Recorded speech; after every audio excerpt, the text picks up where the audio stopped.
It's Tsavo, land of red earth, and was known by hunters for its man-eating lions and huge herds of elephants.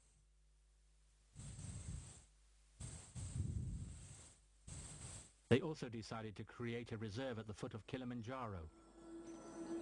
30 years later, it would become Amboseli National Park.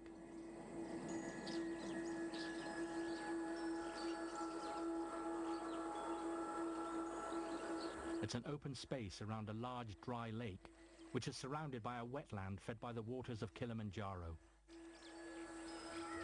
The park is small, less than 500 square miles, but the sanctuary contains an incredible number of birds and mammals.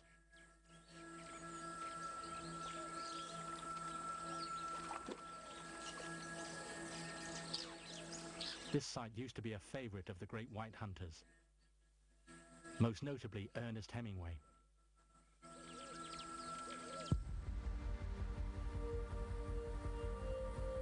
Kenya persisted in its policy for conservation. In 1949 and 1950, it successfully created two new national parks, Mount Kenya and Mount Aberdare. Both are mountainous parks.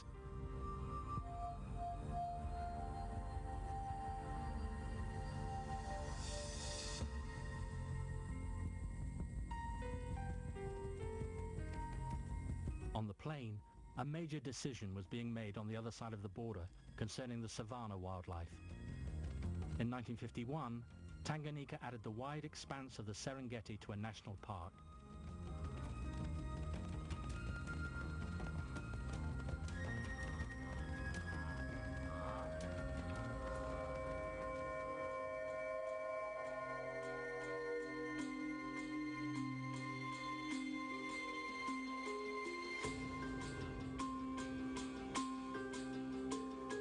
During the 1960s, when Kenya and Tanganyika achieved independence, there was apprehension about the future of the parks. There was concern that the land dedicated to the animals would be returned to humans. But the opposite happened. It was at that time that the largest number of protected sanctuaries were created in East Africa.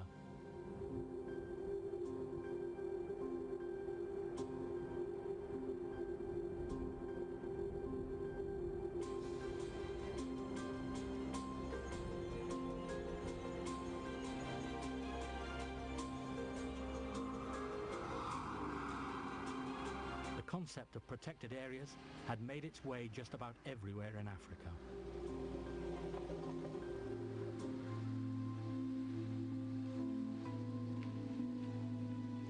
Finally, at the end of the 1970s, most African countries had formally established protected sanctuaries where by definition the animals were safe.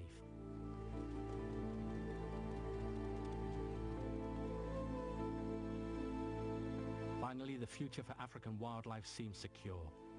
On paper, the plan was to safeguard the species, even increase their numbers.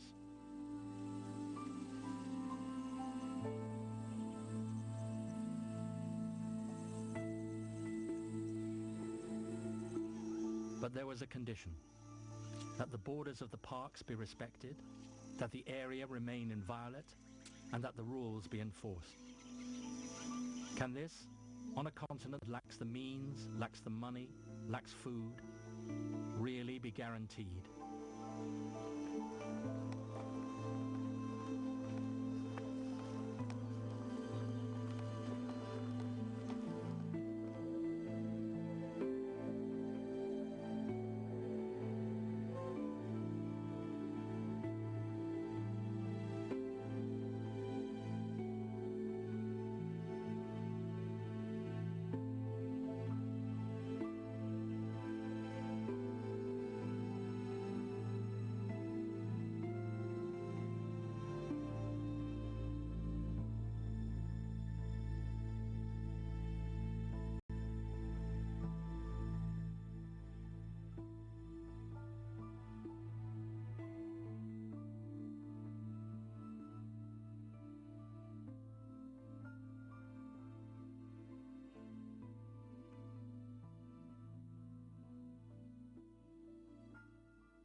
Tanzania.